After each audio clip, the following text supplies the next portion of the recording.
Hej, ponieważ mam chwilkę czasu, to powiem Ci o 5 zaletach i 5 wadach BM-ki, którą Ci pokazywałem niedawno, ale o której nigdy jeszcze nic nie powiedziałem. To może zacznę od konkursu, o którym powiem na koniec nagrania, żebyś mnie posłuchał całego. A w konkursie będą nagrody wartości 1000 zł. To jest BMW M4.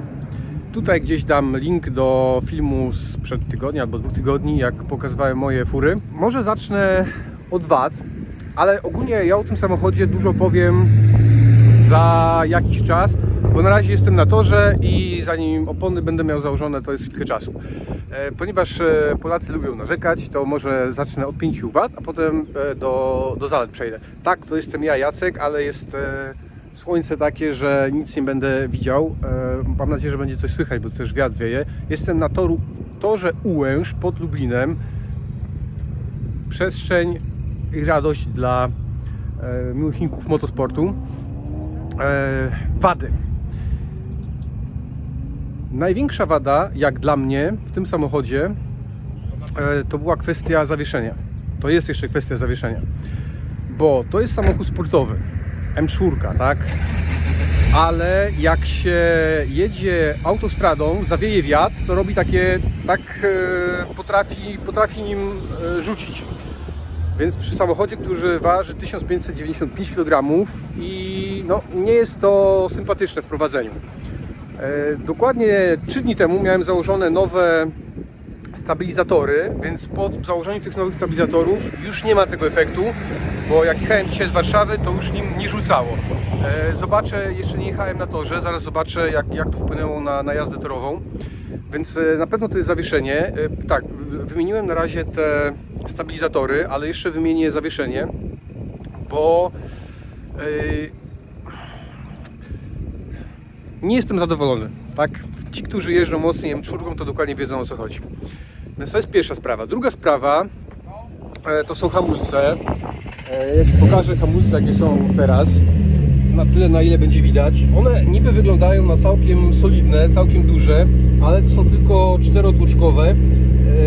Mimo że są nawiercane, to niestety przy mocnej jeździe, a teoretycznie to jest samochód też do jazdy po torze, na Silesii po 2 kółkach hamulec jest miękki i nie da się jechać.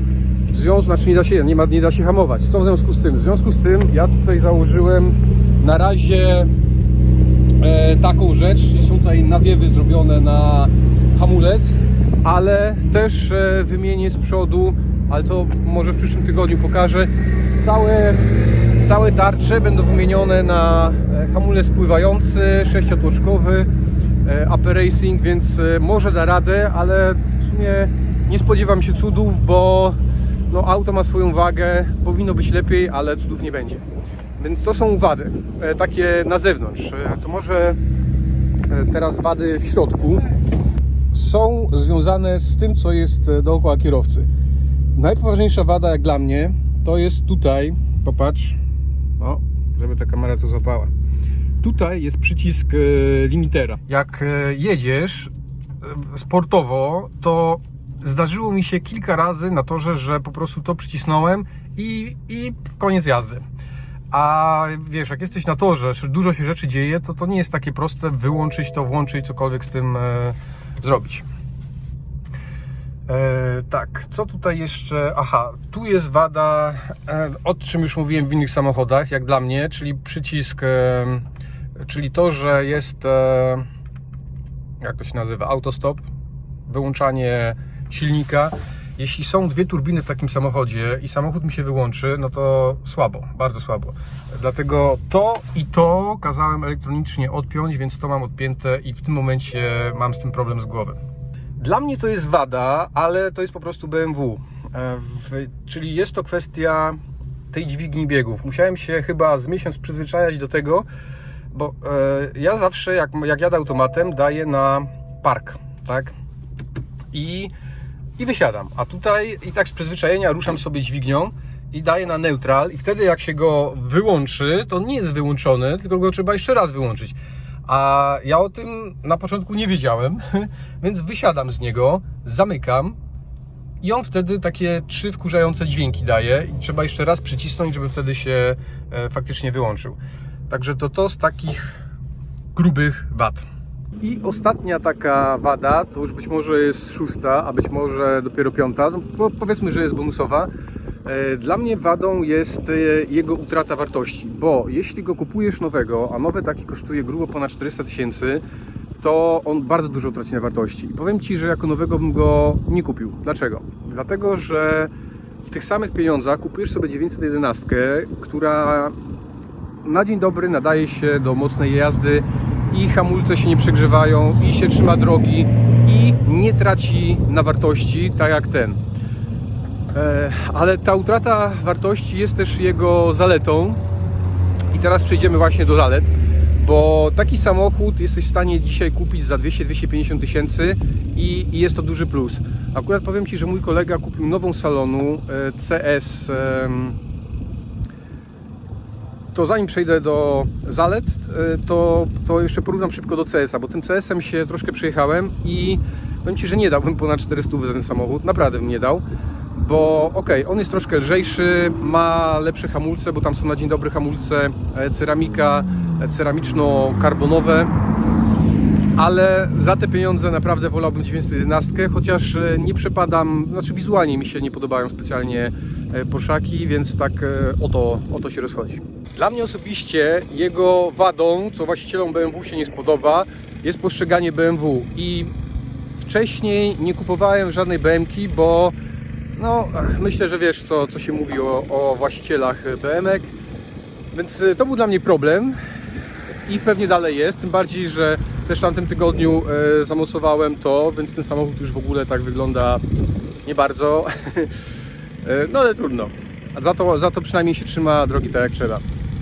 Aha, to też może być jego wada, bo tylko ja mam podwyższoną moc, więc przy tej podwyższonej mocy, bo on ma 650 koni, więc przy tej mocy ten tył bardzo łatwo ucieka, więc ten spoiler był tu po to, żeby po prostu ten samochód się trzymał drogi. To może w końcu jakieś plusy. Pierwszy plus podstawowy dla mnie, dla którego jestem zakochany w tym samochodzie, pomimo jego wad, to przyjemność z jazdy. Pomimo tych wad, które wymieniłem, to są tak naprawdę drobiazgi, bo jak nie jeździsz bardzo mocno, to ani Ci nie będzie przeszkadzać zawieszenie, ani hamulce, ani te inne drobiazgi. To dopiero przy mocniejszej jeździe torowej wychodzi na jaw, że to nie jest taki dobry samochód, jakby się wydawać mogło. Ale jako taki prowadzi się naprawdę genialnie. Jest dużo zabawy, co prawda, z tym, żeby go niekiedy utrzymać na drodze, ale w końcu jest to samochód sportowy. I jeśli to porównać na przykład do Turbo S-a, który jest genialnym samochodem, o wiele droższym, ale tam elektronika robi całą robotę. Okej, są przeciążenia, jest wszystko, trzymanie w zakręcie i tak dalej, ale jeśli chodzi o czystą przyjemność z jazdy, to jest odlot. To jest naprawdę odlot, jak to skręca, jak to przyspiesza. Jak jechałem tym M4 CS mojego kolegi, on przyspieszenie szału nie ma, więc trzeba ten silnik zrobić. I widzisz, tutaj dochodzimy do drugiej zalety, czyli możliwości modyfikacji tego samochodu, a może inaczej, powiem o kosztach, ogólnie o kosztach, bo koszty, druga zaleta, koszty utrzymania tego samochodu są naprawdę mega niskie. Po pierwsze, powiedzmy kupujesz go za 200 tysięcy, kilkuletniego, koszty, jest dużo części do tego, więc stosunkowo tanio można jakieś tam naprawy zrobić. Koszty tuningowania, jeśli też można to zrobić w przyzwoitych pieniądzach, jeśli nie wiadomo jak nie chcesz tym szaleć. Tutaj podniesienie mocy do 650 koni i tam paru poprawek kosztowało w granicach 50 tysięcy. Więc jeśli kupić super, hiper samochód, który ma 650 koni, trzeba wydać przynajmniej 500 tysięcy plus, a tutaj masz za 200 tysięcy, dajesz 50 i masz furę taką, że głowę urywa i Ferrari, Lambo nie ma szans. Co do Lambo, że nie ma szans. Mój kolega, znaczy właściciel poprzedni tego samochodu, przypadkowo jeden z lepszych kierowców w Polsce, jechał na autostradzie, w Niemczech oczywiście, i wyprzedził tym od startu na autostradzie Lamborghini Performante. Co prawda tam o pół długości samochodu, ale Lamborghini Performante, jak się nazywa ten mniejszy? Kurczę, nie Aventador, tylko Huracan. Huracan, który jest naprawdę mega furą i ten pojechał szybciej. Ja nie wiem, czy teraz pojedzie szybciej, jak ma spoiler zamocowany, bo z jednej strony ma docisk, ale z drugiej strony ma troszkę większe opory powietrza i 315 pojedzie. Więc koszty utrzymania. Tutaj, jak jechałem z Warszawy, spaliłem, zanim dojechałem do tej drogi szybkiego ruchu, miałem 8,4 spalanie, tak? Tylko że wyjazd z Warszawy był praktycznie bezkorkowy, bo nie dość, że niedziela rano, to jeszcze wirusopanika jest, więc jak jest wirusopanika, to ludzie nie jeżdżą samochodami, więc był mały ruch. A potem na trasie, w summa summarum wyszło mi, na trasie jechałem tak autostradowo, wyszło mi 10, chyba 2 czy 10 czy spalanie. Po pierwszych 3 kółkach na rozgrzewkę mogę Ci powiedzieć, że stabilizatory robią robotę, bo samochód w końcu zaczyna działać i prowadzić się, w sensie nie huśta się na zakrętach, także myślę, że wada jest wyeliminowana, a jak będzie jeszcze lepsze zawieszenie, którego w sumie już bym nie musiał kupować, więc jak masz M4 i masz problem z tym, że Ci się samochód huśta, dobre stabilizatory i sprawa będzie załatwiona, bo zawieszenie to jest dość droga impreza, ale o tym powiem za miesiąc, o kosztach tuningowania takiego samochodu. Wiatr może szumy robić, więc dla mnie jeszcze kolejny plus to jest po prostu jego wygląd, bo wygląda ok, może to jest tylko kwestia tego koloru, ale jest taki agresywny, ale taki przyjemnie agresywny i jak dla mnie ma ponadczasową linię. Jak miałem Maserati, mimo że to był model Maserati, chyba było robione było przez wiele lat robione, chyba od 2007 było produkowane i Maserati wyglądała cały czas ponadczasowo. I tak samo ta BMK za lat 5, 10, 15 będzie wyglądać pięknie. Dobra, nie patrz na to skrzydło pomijmy, bo poza tym skrzydłem, jednym się może podobać, innym nie. Mi się osobiście nie podoba, ale to zrobiłem ze względów praktycznych. To jest naprawdę, jak dla mnie, ładny samochód. Już tutaj jest, widzisz, folią oklejony, poprzyciemniany w wielu miejscach, są porobione różne dodatki, które teoretycznie powinny poprawić jego przyczepność i tak podoba mi się. Jeśli chodzi o wygląd, podoba mi się. Ergonomia. To jest kolejna zaleta. Naprawdę nie mam się do czego przyczepić. Może mi się nie podobać ten wygląd tej konsoli, który jest taki już, można powiedzieć, prymitywny. Tak, tam mam jabłko, które jadłem. Ale gdzie się tutaj, czego się nie dotknąć, wszystko jest intuicyjne, wszystko jest proste, jest to wszystko ładnie wykonane, to wszystko jest skórka, to jest wszystko miękkie, ładne. Powinienem chyba zacząć od tej zalety, czyli kierownicy. Kierownica w tym samochodzie jest cudowna. To jest jedna z lepszych kierownic, jakie miałem w dłoniach. Do tego musiałbyś dotknąć, bo w dotyku to jest naprawdę super przyjemny materiał. Idealnie leży. Nie ma tego, co kiedyś mówiłem, że w jednym Porsche jechałem, że tutaj strasznie ocierało kciuki. Po prostu jest idealna, więc jak się jedzie, super leży w dłoniach. Bardzo mi się podoba. Konkurs. Co to będzie za konkurs?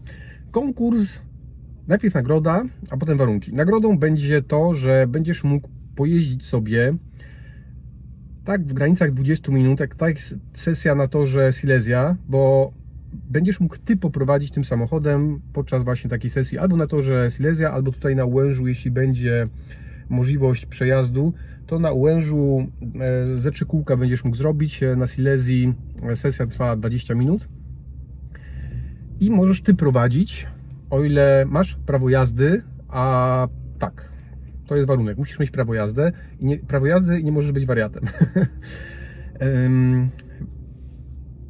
Warunki. Wystarczy, że napiszesz, dlaczego powinienem Ciebie przewieźć. I to jest tylko tyle. Druga sprawa z warunkami. O, dron właśnie leci.